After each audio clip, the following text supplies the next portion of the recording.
Hello and welcome to Fantasy Life Show. Happy freaking Monday, everybody. It's a great day to be great. I'm your host, Ian Hartitz. And yeah, we have plenty to talk about here after an eventful weekend of preseason action. So, by we, of course, I mean myself and none other than Fantasy Life's finest director of analytics, Dwayne The Rock McFarland. What's up, Dwayne? What's up, Ian? We have football. We have actual football to talk about. Not a whole game, but we've got a drive or two, maybe three with some of these teams to talk about. So, yeah, it's kind of it's not quite Christmas morning, like the season or your draft day. Your fantasy football draft day is Christmas morning, but this is you're getting into the season, right? You're getting into the season of knowing that there are gifts coming, and you're starting to try to figure out what your gifts are, and that's kind of where we are with the preseason. So yeah, super hype. Preseason highlights, maybe not quite the same as regular season, but you know what? Sure as hell a lot better than training camp. So we will take that 8 days of a week. And again, plenty to get into today, and we will. But first, a quick word on Fantasy Life Plus. Guys, if you're anything like Dwayne and myself, then you are in the thick of fantasy football draft season. And one helpful way for you to maybe go ahead and try to improve your game is to subscribe to Fantasy Life Plus. All of our rankings, including Dwayne and also Waz the GOAT. You can get mine for free. I'm not sure what that says about me, but it's all good. We're here to play a role.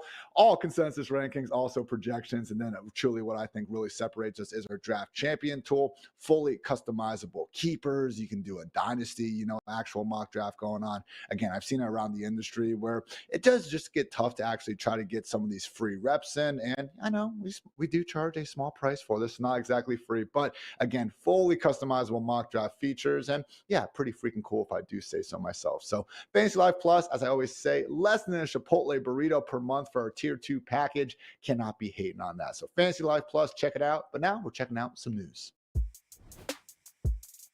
Dwayne, we're getting into all sorts of, utilization stuff here in a minute. So a little bit softer news day than maybe we've had over the past couple of weeks. But sadly, with football coming back, tackle violent sport, we did have some injuries, most notably Chiefs. Wide receiver one, arguably, Marquise Hollywood Brown, unfortunately suffered an SC joint dislocation in his shoulder. Now, Dwayne, you and I are not doctors, but there are some pretty great ones in the fantasy industry, specifically Dr. Deepak Chona at Sport MD Analysis. And per Dr. Chona, likely week 1 to week 2 return, low performance impact, re-injury risk is minimal, would buy if the ADP slips. So I don't know about you, Dwayne, but I have been in some of those lobbies where the ADP is certainly slipping. And wow, it does make sense to drop him in the ranks a little bit. Hey, man, I mean, we're still looking at a guy that should be out there by what it sounds like week 2. 26 days away from week 1, I believe, when the injury happened. Tyreek Hill originally missed 4 weeks with the same issue back in 2019. So, not something like, a high ankle sprain or a hamstring where you have to be overly concerned about this lingering all that often. How far did you end up dropping Marquise Brown in the old fantasy ranks? I dropped him 5 spots, but I kept him in the same tier. So 5 spots, overall, as far as wide receivers go. So I think he ended up moving like 12 spots overall for me because there were a bunch of wide Okay. receivers all right there together. So it's just a little bit of an extra risk. I do think that there's some risk because now you're not going to be there to work with Patrick Mahomes the rest of the preseason. They're still getting to know one another. He's still getting to know the Chiefs offense. So I think there are some extra things there with Hollywood Brown that maybe wouldn't be there if he was a guy that already played for their team for multiple years. So just a little bit of extra caution, but I still think by the, probably week 4 or 5, by the end of your fantasy season, like Hollywood's probably going to be doing what we already expected, which is he's a really good wide receiver 3. It's going to potentially be a wide receiver 2. He's probably going to have a few wide receiver 1 spike weeks. Dwayne's wide receiver 36 now in those rankings that you can check out at fantasylife.com. One spot behind Xavier Worthy, Jaden Reed, Rashee Rice, still going ahead of Roma Dunze, Deontay Johnson, and Calvin Ridley. So again, that's about the range of guys we're looking at. And what we did learn about this Chiefs wide receiver room is that we are going to see hopefully some more downfield pass attempts. And to be fair, Marquise Brown, the play he did get injured on, pretty sweet, completion from Patrick Mahomes, obviously set to be a big part of this offense once he can just get healthy. So he was my wide receiver 28 before the injury. I will be dropping him down to about where Dwayne has. So with that in mind, Dwayne, I mean, look, we saw Sky Moore come in for Marquise Brown. Don't think we're going to be seeing too much of that once Hollywood is healthy. But, the one guy that was out there for every single snap at Patrick Mahomes, and get this, is still not suspended. Rashee Rice, Dwayne, like at some point, when's this guy gonna get suspended, if at all? I mean, Rashee Rice, if we know for sure that there's no suspension chance, we're talking about the guy that's probably going as a top 50 pick in more fantasy drafts than not. Getting closer and closer to week one, Dwayne. At what point do we just shoot him up the ranks and say, we're playing? Yeah, I mean, to start the offseason, we were talking about Rashee Rice, and before they had signed Hollywood Brown, before they had drafted Xavier Worthy, all those things, we talked about Rashee Rice being a round 2 fantasy pick. So we didn't know those things were going to happen. But even if they had, like, I think he still would have been a round 3 pick at worst in. Mhm. So, maybe over on ESPN, Yahoo, maybe more of a round 4 pick to your point. But yeah, this is a guy that right now, based on everything that I've read from Drew Davenport, which is where I go to, he's the guy I go to for most of my, for most of the legal expertise in the fantasy community. I turn to Drew. And he's been talking about it for a couple of weeks, how it really looks like this is something that it's going to get kicked down the road. Like he started referencing the Kamara case, some of the others. So yeah, I think Rashee Rice is a guy that we've got to be targeting. We've been, recommending people target him all along, but I've just been slowly moving him up the ranks, just basically trying to stay ahead of consensus. I didn't want people to reach too much for Rashee Rice, but I definitely think that he's a guy that we want to target. And he's a great player, Ian, if you do start for some reason, let's say you're sitting there at the 1-2 turn in your home league and you get a chance to draft for some weird reason, two elite running backs that you love. It's Mhm. Brees Hall and Bijan or some crazy thing. You had that one time in a DK draft earlier this year. I remember you sent me a screenshot, or you texted me, and I couldn't believe it. Well, then he becomes a great target because you could still be getting a wide receiver 1, so he becomes that major upside target. The problem is, as this news continues to carry on, like, I do wonder how much his ADP is going to go up, but I would buy him in a home league. I would still be buying him all the way up to probably round 4. I think, Yeah. there's still just enough risk that we don't know, with a potential suspension, but it does feel like it's going to be something more like next year, not this year. Talked about how I thought Justin Fields maybe had the best chance in terms of like August 1st to August, 30th, like who could really have their ADP. And, Fields wins the job. I think that would be a likely scenario. But if we get word in a couple of weeks where it's just like, yeah, Rashee Rice more likely than not going to be facing a suspension, which again is almost what it's looking like at this point. He's another guy who we could see shoot up the ranks in a hurry. Don't be afraid to buy him low while you still can. Another injury to go through, Dwayne, not quite as relevant as Marquise Brown, but still someone I know you and I have been drafting quite a bit of throughout this offseason. Packers rookie RB Marshawn Lloyd sadly re-aggravated that same hamstring issue that he was dealing with earlier this offseason. So again, per Dr. Chona, the re-aggravation, it's worse than the first time. The average return to play is 3 weeks. Data favors playing week 1, but with moderate re-injury risk through week 6. So never want to see these guys dealing with soft tissue injuries in August. It does seem like, again, not that I have, all these doctor stats in front of me, but certainly an injury that can persist as the year goes on. So we were already a little bit worried about Lloyd, being behind AJ Dillon, but he's a rookie. It was, family night and then week 1 of the preseason. Not the biggest concern, but the problem is, Dwayne, now we need Marshawn to get back to full form to be even in a position to show the team that he's a better, option behind Josh Jacobs. So Marshawn Lloyd, someone that was going, RB45, RB46, alongside guys like Ty Chandler, Tyler Algier. How much are you dropping him now with this new injury? Yeah, I haven't moved him yet because I wanted to hear a little bit more about the injury. We got word of it yesterday, but probably dropping him down, to the tier below, because this is going to cost him reps in the preseason. We know that does matter for the rookies. We do get concerned about the re-injury, but I probably won't move him as far as some people will. Some of these injuries, like, people have just completely fallen off the draft boards. So it'll be interesting to see, how does the public treat this? Do they treat him more like Kendre Miller, which is a guy that's going undrafted sometimes now? Or are they going to treat Marshawn Lloyd a little bit differently? Because I don't want to push him all the way off the board. I still think he's a guy that by the time we get to midseason or late in the season, if there is an issue with Josh Jacobs, Marshawn Lloyd would still be the name that I want to be targeting.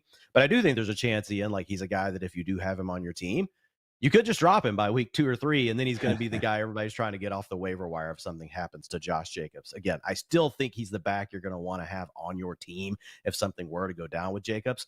But speaking of Jacobs, like, this is probably positive news for him, Oh because yeah. really, when you look at Lloyd, he's the guy that had the best complementary skill set, a guy that runs differently than what Jacobs does, a guy that they had seemed more excited about trying to get involved in the passing game, when really AJ Dillon is like a poor man's version of Josh Jacobs, right? So they're kind of the same thing.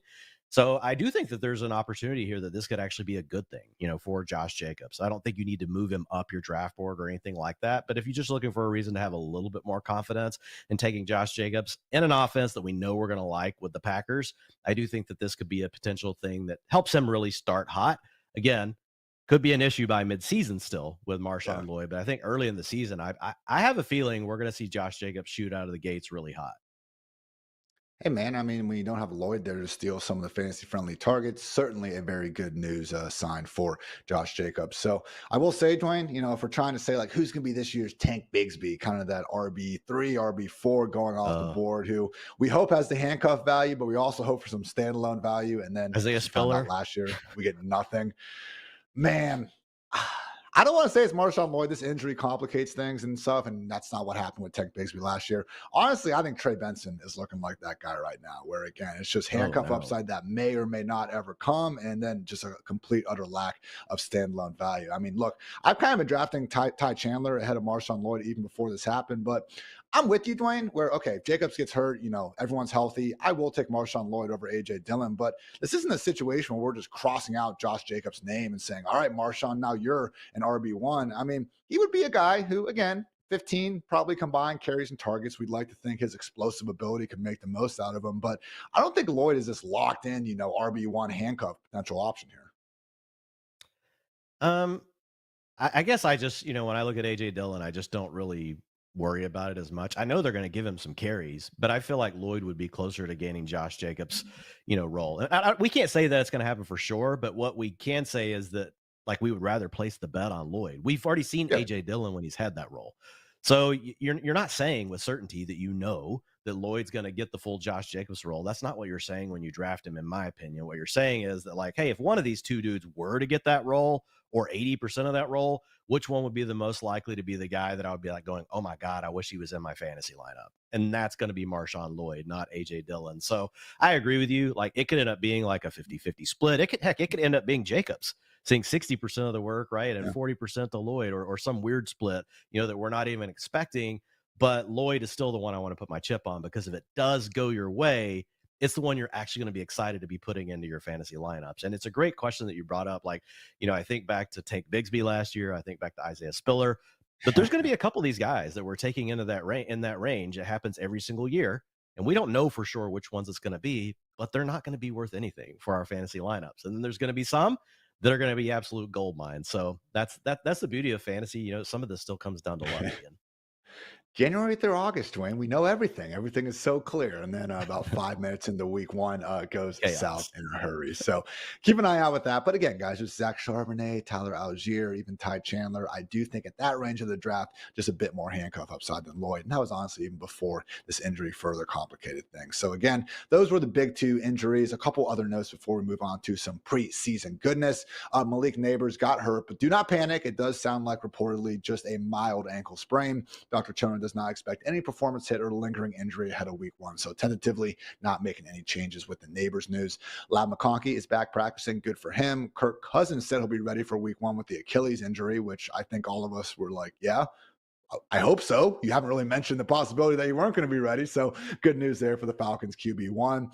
Trey Sermon, though, did also suffer a hamstring injury, was tentatively viewed as the RB2 behind Jonathan Taylor, now looking like a Tyler Goodson, Evan Hull sort of situation. So not great for Sermon. Also, Falcons signed Jakeem Grant, has missed the last couple seasons with some big time lower body injuries, but he's going to be competing with Ray McLeod and Casey Washington for that slot job. Also, the Patriots released Juju Smith-Schuster. Good reminder that as important as it is to, monitor some of this preseason usage, you can see a guy like Juju literally start on a Thursday night, and then by Friday, he is no longer a member of that team. And then finally, the 49ers have made some renewed efforts to get a long-term deal done with Brandon Ayuk, and even the People's Insider Ricky is backing off a bit on the claim that he would be traded to the Steelers. So still an ongoing situation. Nothing is resolved, but, I don't know about you, Dwayne. I think at this point in time, I do expect Brandon Ayuk to be playing for the San Francisco 49ers. Just always kind of seem to make the most sense for a team that, again, guys, was a 4th-and-1 stop away from winning the freaking Super Bowl last year. So not getting better without Brandon Ayuk in the fold. So that was the news, everybody. And now a quick word on our friends over at DraftKings.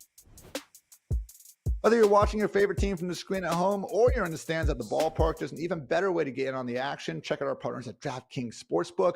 New customers who bet just $5 will instantly get $150 back in bonus bets. And let me tell you what, guys, I was hanging out with my guy, Rich Rebar, aka Lord Reeves, over at the Fantasy Expo, and we just could not get enough of some preseason unders. You know, kind of, I get it.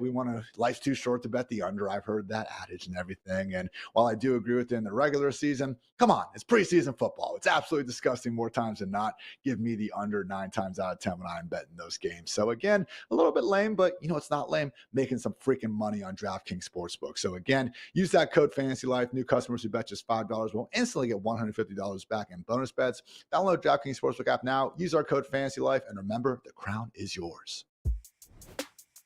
All right, Dwayne, it is time for some preseason goodness. Now, just for anyone that's new with us, you know, a casual fantasy football player, not that there's anything wrong with that. We care far more about the usage going on. The highlights are fun. We enjoy football, all right? Football is objectively a fun, cool time.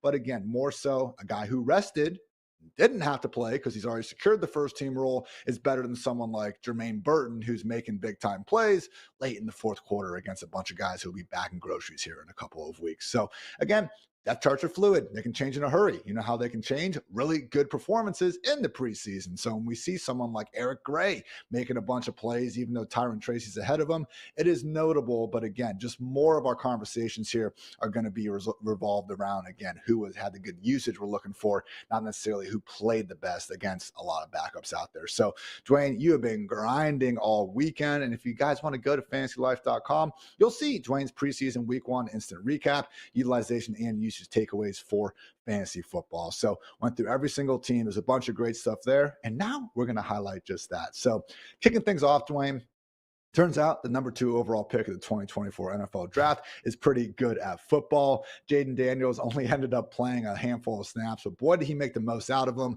Threw an absolute dot down the sideline to Diami Brown for a big gain, and then went ahead and ran in for a touchdown on a cool little read option where he was fast enough to get the corner. So, Dwayne, how big of an ADP jump are we about to see with Jayden Daniels? Because there's already been a gap. You know, ESPN has him as the 123rd player off the board. Sleepers 113, Yahoo's 110.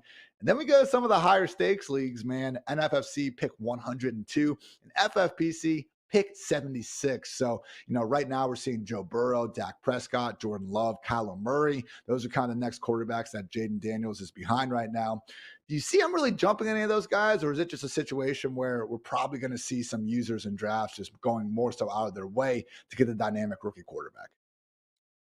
Well, I think it could be tougher, like if you're trying to play chicken, right, around the last quarterback off the board. I released the quarterback strategy article last week, and like Jayden Daniels is the guy at the end of it, right? That it's like, okay, once you get to this spot, you want to just make sure that you get him. Don't play chicken too long. So if you think that he's going to go in round 9, it's fine if you want to go ahead and take him in round 8, because we're trying to get that dual threat upside that other drafters are having to take, you know, multiple rounds earlier whenever they're taking Jalen Hurts, taking Lamar Jackson.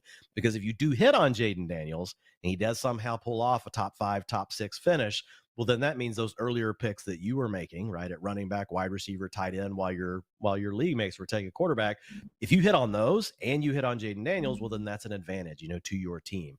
And if we look back, you know, Ian, to the last, you know, 21 guys that have had under 3,500 yards passing. So assuming Jayden Daniels isn't a good passer in year 1, but has at least 100 rushing attempts, we look back at the last 21 guys. On average, those guys have finished as the QB8, right? And only a couple of them didn't manage to be a top 12 quarterback. So we know whenever you run the ball a lot, you're going to have a really good chance to be in the top 10 quarterbacks. And with Jayden Daniels this weekend, the biggest part was seeing the designed rushing attempt inside the 5-yard line. It wasn't just a scramble. They actually designed this play to set it up and put the defense in a bind. He takes off. Obviously, you guys have all seen the highlight by now. The Jets defender undercuts it, gets tangled up, and he just goes to the side, you know, towards the pylon because he's so fast. He scores an easy rushing touchdown. So those sort of things are just amazing. It's funny, we say here, we're going to talk about the usage, and then with Jayden Daniels right away, we're like, oh my God, he looked fantastic. You know, he had the 42-yard bomb down the sideline. So yeah, with Daniels, Ian, I do think he's going to move up. The key is like your strategy. I think you could say that he could push up as high as Kyler Murray.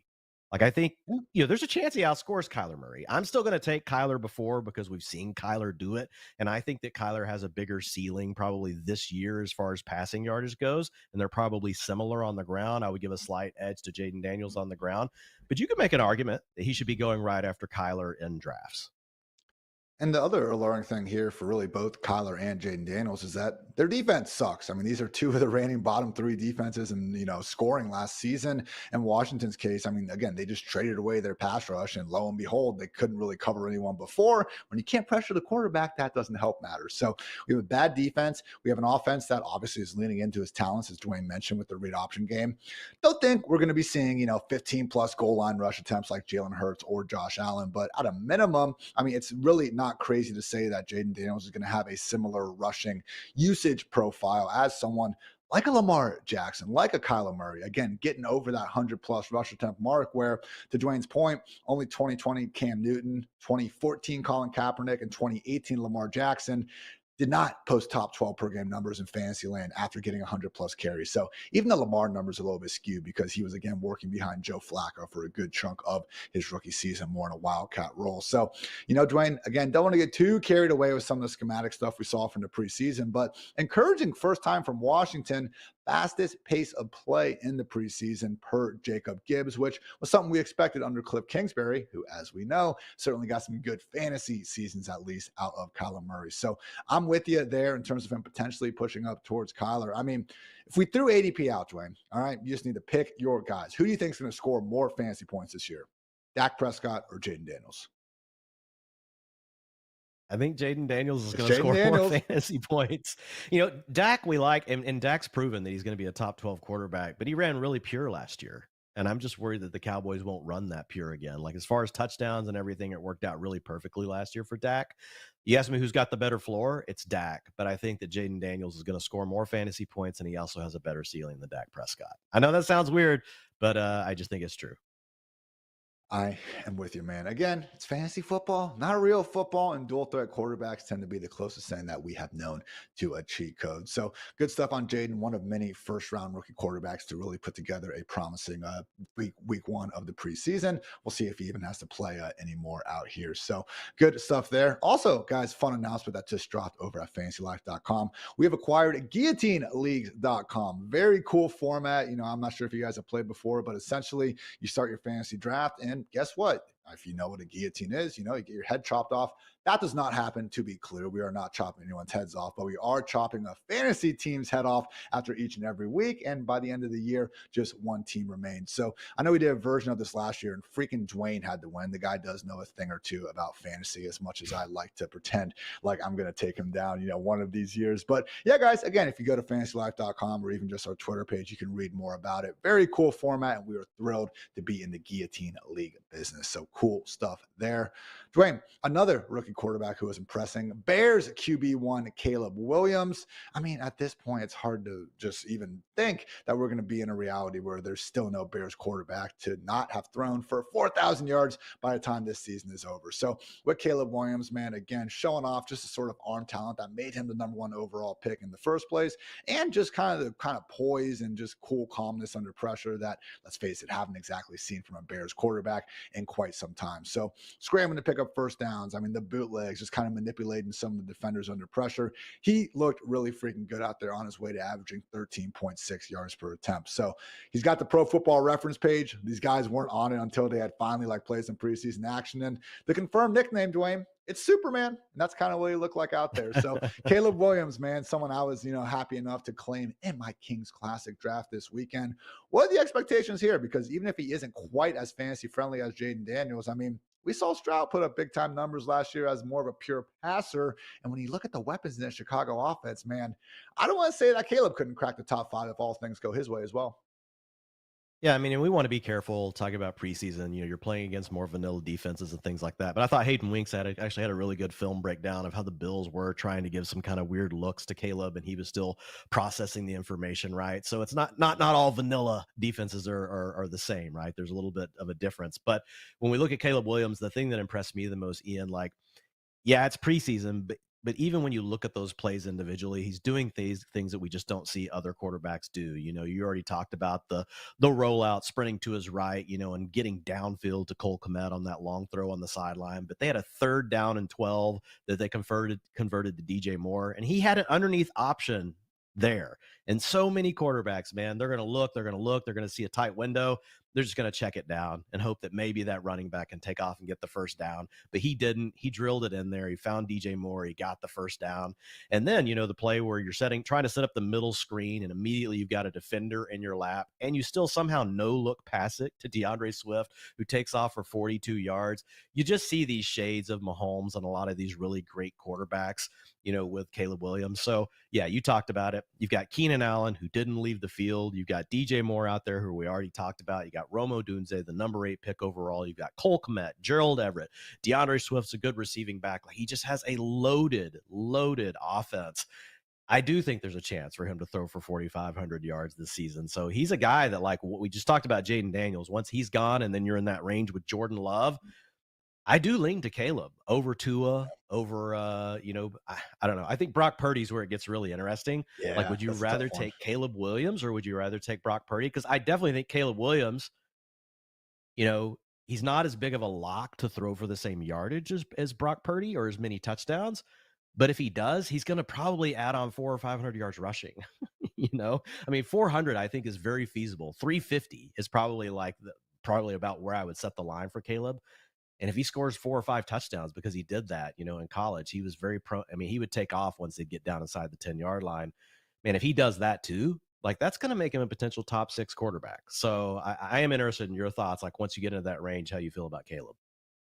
That's the tough one right there. And looking at my ranks right now, I have Caleb QB 12 and Brock Purdy QB 13. So it really is neck and neck. Purdy isn't the statue. I know people love to show the Jimmy G versus Brock Purdy stats, but if you've ever watched the guy play, you'll see some of the off-script ability that Jimmy G couldn't even dream of pulling off. So Purdy, I believe only Kyler Murray averaged more yards per scramble last season. So not putting Brock's, athletic ability down, but at the same time, not quite Caleb Williams, who I believe had 27 rushing touchdowns and 37 career collegiate games. So again, not quite getting Jayden Daniels level of upside on the ground, but still, the sort of, year one Justin Herbert, or even kind of what Jordan Love was doing, maybe early career Dak Prescott. I certainly think that is on the table for what we can see with Caleb Williams. So again, very tough to keep out of that top 12, especially given this isn't the normal situation that we see rookie number 1 overall picks go into. Bears fans can thank Panthers, management for making that reality happen for them there. So great stuff with Caleb. I will say, Dwayne, the one kind of concerning thing, look, Caleb coming out, pretty much a perfect prospect. But the one thing we were a little worried about was the tendency to hold the ball, to let pressures become sacks. And he didn't take any sacks on, his first preseason game, which is fantastic, because if you're not going to take a sack, hold the ball however long you want, man. But he did go out there and have a 3.56 second average time to throw. Justin Fields had the highest average time to throw last season in the NFL, and that was at 3.39 seconds. So again, he got away with it, no problem at all. But just keep an eye on that, because again, if we're not speeding up that processing, to Dwayne's point, Bills were already trying to make it difficult. But once we get into week 1, once he's got to face Brian freaking Flores twice a year when they go up against the Vikings, things are going to be faster. And if we do see that processing time not speed up a little bit, that would be the concern here. So again, far more good than bad from Caleb Williams' debut, but that was the one notable advanced metric that, again, kind of lined up with one of the potential cons that we have for Caleb coming out of USC. Dwayne, we'll got some more quarterback talk coming up. But first, how about some love for Braelon Allen, the Jets rookie 4th-round pick? Went out there, converted, it was 6 carries into 54 yards. Also looked pretty good picking up the blitz, which makes sense. This is a big man, 6'1", 235 pounds out there. So, no, he's not going to be taking Breece Hall's job anytime soon. But, man, I got Braelon Allen for $1 in an auction draft this weekend. He's regularly available, in round 16 plus, pretty much regardless of where you're trying to play fantasy. It sure doesn't look like any of these other guys are going to be taking away his RB2 job anytime soon. And when you look at Breece Hall last year, yes, he got eased into action during the first, 5-6 weeks of the year, but it did surprise me to see he, quote unquote, only had 223 rush attempts on the season. I think there is a world, like, Dwayne, what if Braelon Allen is who we wanted Tank Bigsby to be last year? We got this handcuff upside. He can play 3 downs if you want in a pinch, but maybe we actually look up after week 1, week 2, and he's also got, 10, 12 carries carries and even stealing away some of the goal line looks. So, look, I think that we don't even need to really debate the two because obviously Bigsby is going a hell of a lot higher than Braelon Allen is right now. But just in terms of Braelon Allen's handcuff upside, man, pretty nice data point this last weekend to add to it. Yeah, I mean, I was thinking about him. You could move him as high as potentially just putting him right next to like Tyler Algier, in that true. Does he become that elite? Like if the other guy went down, we're pretty sure like that this next guy's going to get it all. Like with Tyler Algier, I think we know like he's going to get it all. With Braelon Allen, like I'm not quite to that level, but I think this is really a big step in the right direction. You mentioned that he played 100% of the snaps with the starters this weekend, quote unquote starters. Those were not their normal starters. Breece Hall rested, but he got those first 3 drives. You didn't see anybody else come onto the field until after that, and that was Isaiah Davis, their other, rookie draft pick from this year. But he came in clearly after Braelon Allen. You mentioned, he picked up a blitz. He ran with power, which is something that, this team likes. They really want to establish their identity between the tackles. He also had a reception on a scramble drill with him and Tyrod Taylor, which was pretty sweet. Like Tyrod Taylor's like scrambling to his right. Braelon at first thinks he's going to block, and then he reads it correctly. He's like, oh no, like I'm just going to go past this linebacker, let him go to Tyrod, and then Tyrod dumps it over the top to Braelon, and he takes off a little bit more down the sideline. So also seems to have a lot of awareness, a guy that can really do all the different things. So if something did happen to Breece Hall, that's what we're looking for. Is there a back that can come in and, not that we think they're going to give him 80% of it, but he did show to be, to have a skill set that could apply really to all the different areas of the field. So yeah, when I look at Braelon Allen, not quite to that Tyler Algier level, because there's still a little bit of a wonder like, hey, would Isaiah Davis, squeak in there? As far as saying, does he have that standalone value? Probably not. I think it's going to be Breece Hall. I mean, I get it where you talked about the 220 something carries last year, but if we look at the utilization once Breece Hall was healthy, like, I mean, we're talking about a guy like elite running back 1 levels for that period while he was healthy, as far as all the percentages and everything go. A lot of that came back to the way their offense ran, some of the game scripts. So there were some other factors, I think, really more so holding down Breece Hall versus, just his utilization and his ability to like take a larger piece of the pie. But I mean, like, is it impossible that Braelon Allen has some standalone value? No, I don't think that that's impossible, but I don't expect him to be someone that we're thinking about putting in our fantasy lineups unless we have an injury. Knock on wood, we never want this to happen to Breece Hall. Me either. Like, to be fair, if I had to, go ahead and predict it, no, I don't think he has standalone value. But I don't really think Blake Corum or Trey Benson are going to have standalone value either. And they're continuing to go, 15, 20 plus RB spots ahead of Braelon and more drafts than not. So, again, just one data point, but Braelon Allen, and to a slightly lesser extent, Bucky Irving, really starting to emerge as some of those late capital LATE round handcuffs to maybe look to invest in as you get to the final rounds of your fantasy drafts. Dwain, another first round rookie QB who put together a pretty solid performance. Broncos QB 2, at least for, this week. Bo Nix, he will be getting started ahead of Jarrett Stidham in week 2. Pre-planned, like that was what Sean Payton told us. So it's not just because of one good performance, but it was a good performance. Now, some context is required. The completion rate was pretty nice out there. He kept the offense moving, got some scoring drives in, but ultimately, average 6 yards per attempt, only a 7.4 ADOT.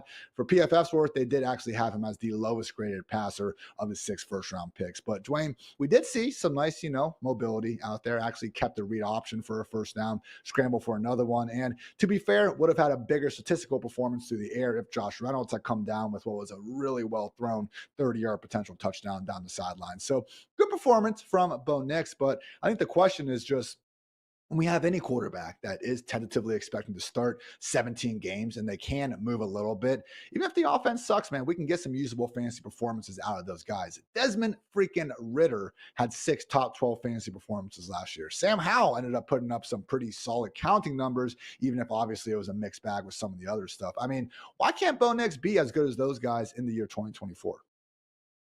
Yeah, I mean, the problem is picking the weeks it's going to happen. So, like, a Bo Nix is better, in my opinion, in best ball, because you have to take at least 2 quarterbacks. You don't have to pick whenever they're going to have their weeks. Yeah. So I think he's a little bit more appealing there. Obviously, in a super flex league, you're going to think about Bo Nix. I'm not touching him in a managed league, and the main reason why, the starting wide receivers this last weekend, Cortland Sutton, Tim Patrick, and Josh Reynolds. Like, those are all big wide receivers. They're 50-50 contested guys, but none of them are explosive playmakers that are going to unlock your offense. I think the key to the Broncos really taking a step forward would be Marvin Mims suddenly turning into what we had kind of hoped that he might potentially be last season. He didn't even play with the starters this last weekend. Now, again, we're early in preseason. That doesn't Mhm. mean that he's completely in the doghouse. Would have preferred, to see him out there, though. And then we've got Troy Franklin, their rookie. He was buried. So whenever we look at these young guys that they have on their offense that could potentially be like that straw that stirs the drink and unlocks this passing attack for the Broncos, I just don't see anything that gets me excited. I feel like they're going to really struggle to throw the ball. They're going to struggle to create those explosive plays, which really just open up the field for all the other things that Sean Payton wants to do with this underneath dink and dunk offense. If you're going to have that kind of offense, you have to have playmakers after the catch. And right now, I just don't see any on the Broncos. One of the more confusing usage situations was Marvin Mims getting the first snap and starting, but then not really Yeah. playing for the next couple drives, and then also playing into the third quarter. So, again, one of these situations where it's not like every single first team snap rate in the preseason is absolute gospel that's going to stick, but they are usually directionally correct. But just a situation to keep an eye on, particularly as we get into week 2 and week 3. Because I'm with you, Dwayne. I don't want Josh Reynolds out there. Give me Marvin Mims, and I'm feeling at least a little bit better. But yeah, keep an eye on Bo Nix. Again, if you start 17 games as a quarterback and you're available in literally the last round, kind of tough not to at least provide some semblance of fantasy value. But to Dwayne's point, probably not the offense we should be overly excited about anyway. Shout out to Tim Patrick, by the way. First catch in 2+ years after having back-to-back season-ending injuries, and then immediately drops the football in a dude's face and got a taunting penalty. Absolute king shit from Timmy Patrick. Good to have you back on the football field. Dwayne, even more impressive, and I will say that with confidence, first round rookie QB, JJ McCarthy, man, going out there. And yeah, the second touchdown was a complete busted coverage, but first one, complete dime down the left sideline for, a perfect 50+ yard score. Maybe it was like 40+. You guys know what I'm saying. But in addition to that, man, also had a handful of third and fourth down conversions, scramble for a couple first downs, and man, just really looked the part of a freaking really good quarterback, which, hey, man, he was a 5-star recruit who won a natty at IMG and then followed it up going 27-1 as a starter or whatever, made life in the Hartitz household pretty freaking annoying over the past couple of Thanksgiving. So McCarthy, man, went out there 11.1 yards per attempt on 17 throws. Really, really impressive. Now, was the clear quarterback 2. Sam Darnold got the start. He's been the QB1 throughout camp. And to Sam's credit, man, he looked good out there himself. I thought Darnold maybe had Malik Willis do this incredible deep out that was probably the best throw of the week. But if that wasn't number one, then Sam Darnold going intermediate over the linebacker's head in front of the safety to Jalen Naylor. I mean, completely awesome throw there from Darnold. So not putting Sam Darnold down, but let's face it, man, he really is, this just complete stopgate at quarterback for right now. It's going to be McCarthy sooner rather than later. So how soon, Dwayne? Because I've listed the schedule. It does seem like, at the latest, we're going to see McCarthy after the Vikings week 6 bye. I put a good amount of money on that. But do you think week 1 is a realistic possibility for JJ McCarthy? I mean, I think it could happen because we're talking about Sam Darnold. I would like to see McCarthy play against a starting defense. You and I know how this can go. Like, you get in there against the backups. You are a good quarterback. You were just drafted in the first round, and you're getting to play against a lot of other backups. Now, you're also with backups on the field, so I mean, like, it all kind of gets equalized by that. So with McCarthy, my guess is like 4 to 5 games. That's what I have it at right now in our projections, and I didn't really change it. But if he comes out and does this and they do start him in the preseason and he's against a starting defense that actually uses their starters and he has a similar type performance, yeah, then I would be a little bit more on board with McCarthy. Right now, probably not taking him, in most managed leagues.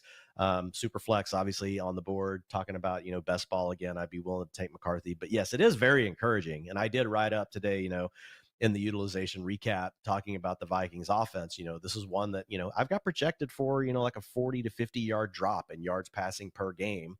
And if McCarthy continues to look good, or Sam Darnold looked good in this game as well, I may have to adjust that a little bit. And that is the secret, as far as, Justin Jefferson. We know he's going to get his targets, but we're concerned about how many passing yards per game this offense can have. Yeah, we know Nick Mullins did really good last year, but Nick Mullins had already shown that he could be a big yardage per game guy in San Francisco. We've not seen that from Darnold or JJ McCarthy. Historically, rookies that go in the range of the draft that McCarthy went average 196 passing yards per game. So, like, that's not ideal. But if McCarthy and Darnold continue to look good, and you mentioned before the show, we're chatting about it, maybe Kevin O'Connell just really is the secret whisperer that can almost be like on that Shanahan level where he can kind of get, just maximize whatever quarterback that he's got out there. We know they've certainly got the weapons now that if we get, Jordan Addison, we'll see what happens with the DUI thing. Obviously, TJ Hawkinson's got to come back from the injury, but we know you've got Justin Jefferson. So very, very interested to follow this one and see what happens. So I'm more interested in this because I want to see,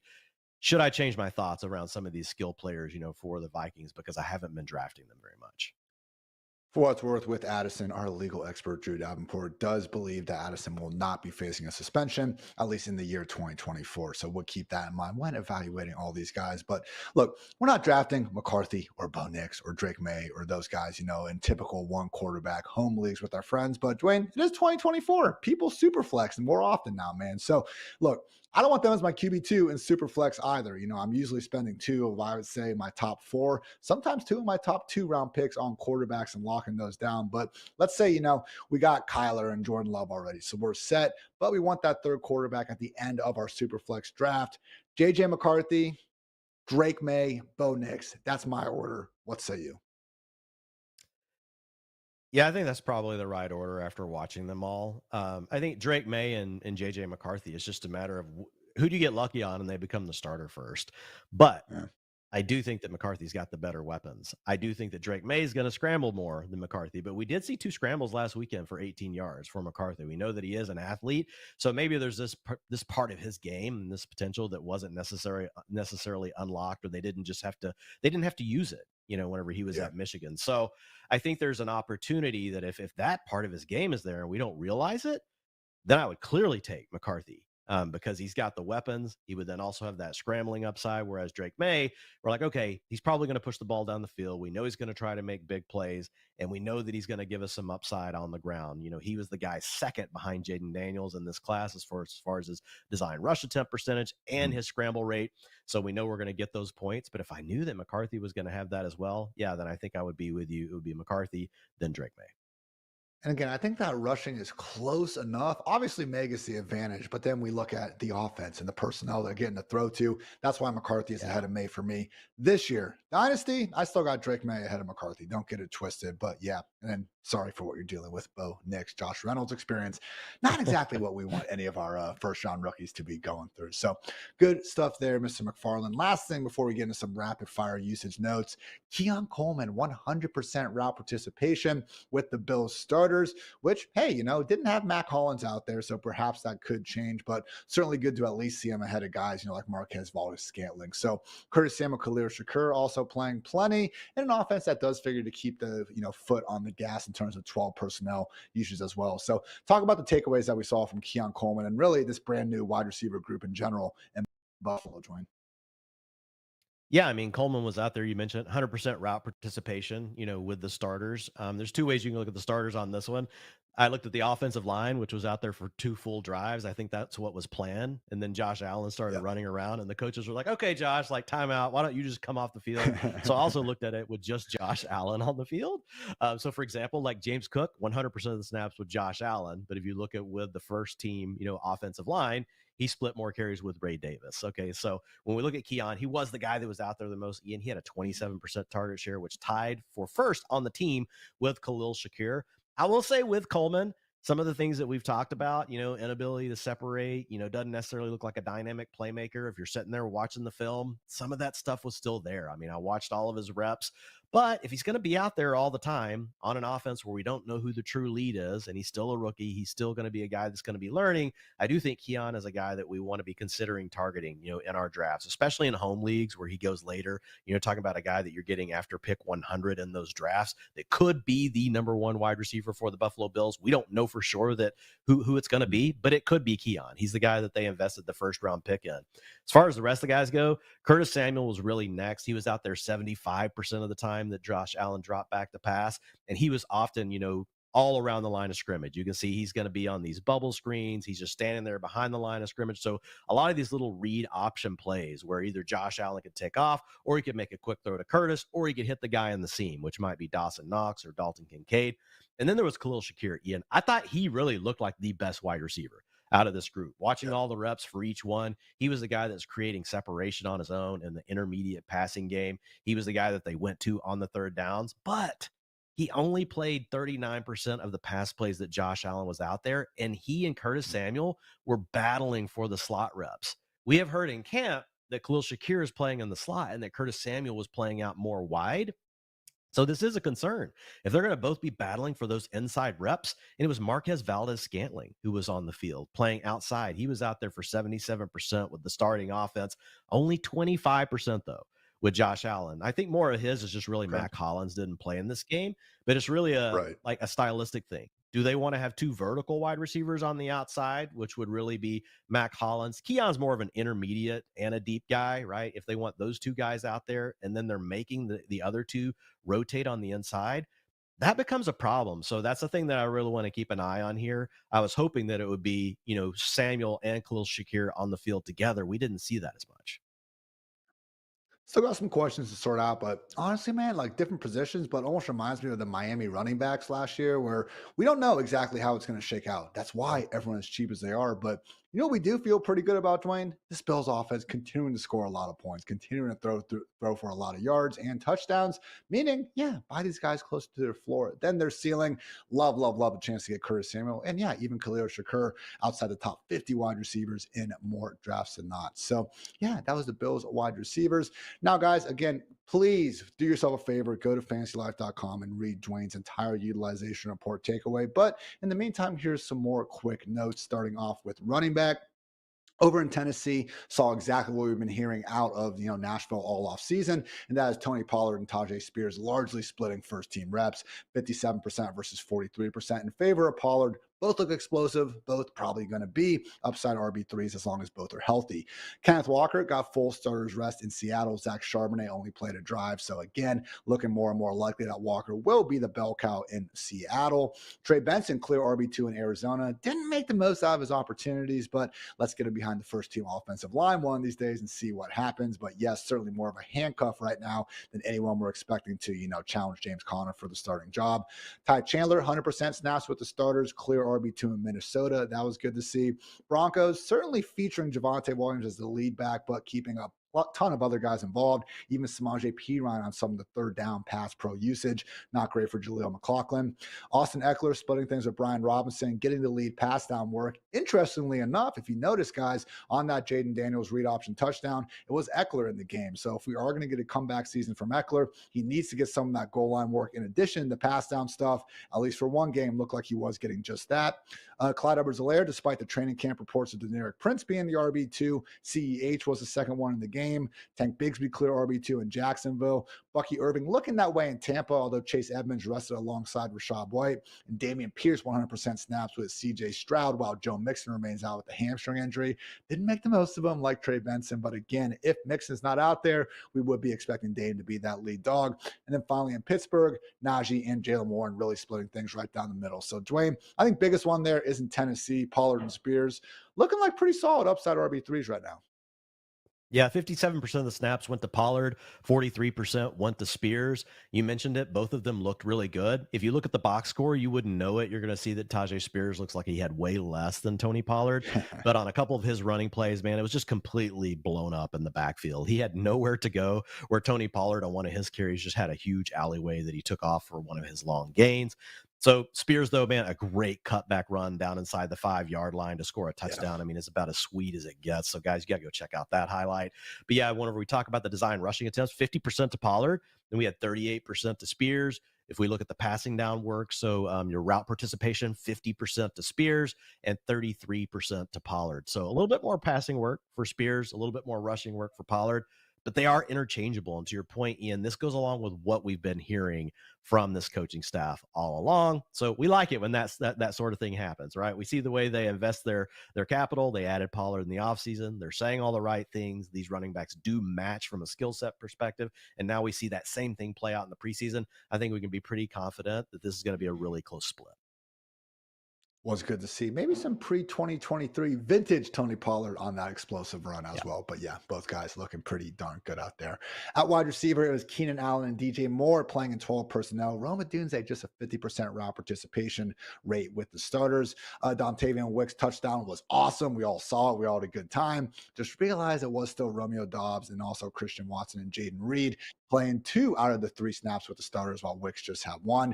Jalen Naylor, 100% route rate, clear wide receiver 3 in Minnesota. Jahan Dotson, 100% route rate and 80% out of the slot. Nice moves there, while Luke McCaffrey appears buried on the depth chart. AD Mitchell is the starting slot with Josh Downs out. Nice development there for the rookie. Jalen McMillan was out there playing while Evans and Godwin rested. Intriguingly, though, 7 of his 10 snaps did come out wide, which is good news for his chances of starting ahead of Trey Palmer, given Chris Godwin expecting to be the full-time slot. Talked about the Broncos wide receivers earlier. Brian Thomas Jr. with the Jaguars, 100% snaps with the starters. So good to see him immediately getting that starting role. I know he was one of Dwayne's favorite sleeper targets to draft. Cedric Wilson was actually playing, Cedric Tillman, that's what I wanted to say, was playing while Elijah Moore rested. So keep an eye on that situation. Now, we did get Cedric Wilson playing ahead of A.T. Perry in New Orleans. So that remains pretty fluid behind Chris Olave and Rashid Shaheed, who is still dealing with that hamstring injury.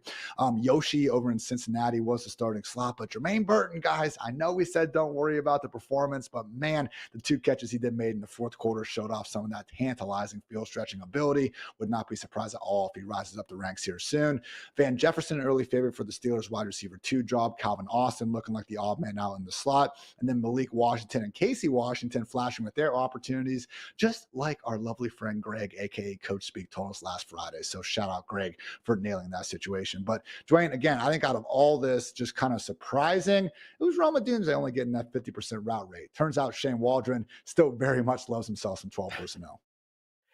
Yeah, and we saw this last year with Waldron. Even though he had DK Metcalf, Tyler Lockett, and Jackson Smith and Jigba, he still wanted to run these 2 and 3 tight end sets. Didn't use 11 personnel. And we know that he knows how to do this because he comes from that Sean McVay tree. Last year, nobody ran more 11 personnel than Sean McVay. So it's going to be a question of how they want to run the offense. But it was surprising to see Keenan Allen when they went to their 2 wide receiver sets with their 2 tight ends using Gerald Everett and Cole Kmet. He played all of those snaps. He never left the field. He had a 100% route participation, and we saw Roma Dunze drop down to 50%. So when they're in 2 wide receiver sets, it was Keenan on the outside along with DJ Moore for the most part. Moore and Roma Dunze rotated a little bit, but then whenever they went to the 3 wide receiver sets, Rome came onto the field, and then Keenan was getting to kick inside. So yes, we love Roma Dunze, number 8 pick overall in the NFL draft. He's going to be a great, or was he number 9? Sorry, number 9 overall pick in the NFL draft. He's going to be a great wide receiver in the league. He could start a little bit slow though. We're going to need more routes than this, so there is a little bit of a concern here.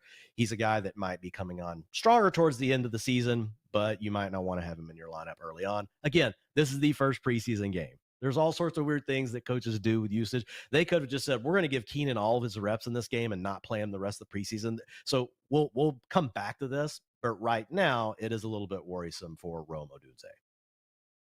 Just one data point, but hey, guess what? Didn't have any other data points before, yesterday or a couple days ago. So at least, something good to have.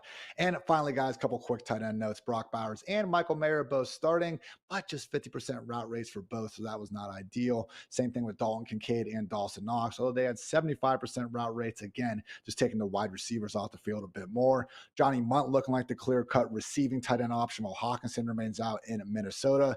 Taysom Hill doing Taysom Hill bullshit, 67% snaps and routes, playing all over the formation. I don't know, maybe feature the non-33-year-old guys who aren't good enough to start at another position. You guys know how I feel about that. Mike Gesicki, 71% route rate with Burrow, with 57% of his snaps coming from the slot. Interesting usage there. Colby Parkinson with the Rams, sitting with the clear-cut starters. Remember, got paid $22 million. Pretty nice final round dart at tight end if you do need one. Gerald Everett working ahead of Cole Kmet just barely. Both had 63% route rates. Just realized not going to just be the Cole Kmet show. They are going to be rotating those guys quite a bit in Chicago. And then Jelani Woods right now looking like the tight end for an Indy behind Mo Alley Cox, Kylan Granson, and Drew Ogletree. So Dwayne, most fantasy relevant one there I do think goes to Brock Bowers.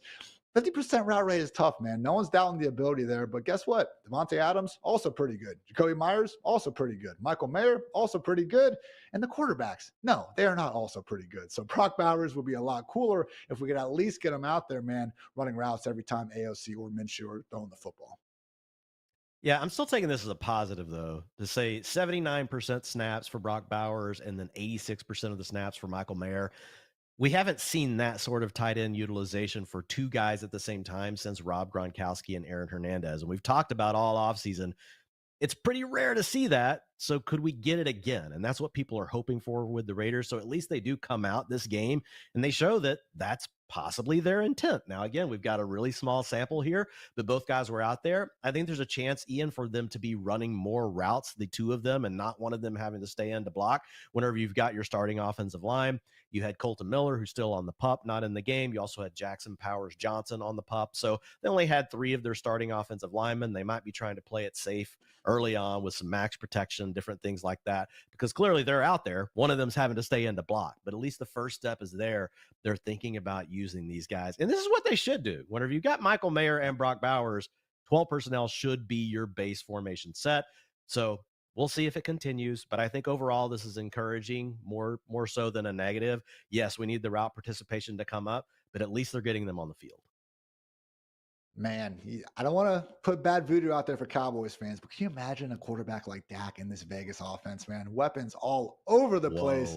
Sadly, though, might have to wait until 2025 before we get a truly elite talent under center. So that's going to wrap up our coverage of week 1 of the preseason. We'll be back next Monday for more of that goodness on week 2. And of course, here every single day throughout the rest of this week. It is draft position order week, everyone. So tomorrow, going to be breaking down what to do from the early spot. Wednesday, we're looking at the middle spots. Thursday, guess what? The later spots. And then we got our top 10 draft commandments of 2024 coming up on Friday. So loaded week here at the Fantasy Life Show, and we hope you'll continue to tune in and check it out with us. So for Dwayne, for producer Matt, for producer Kelsey, I'm Ian. Thanks again for tuning in to the Fantasy Life Show. And until next time, take care, everybody.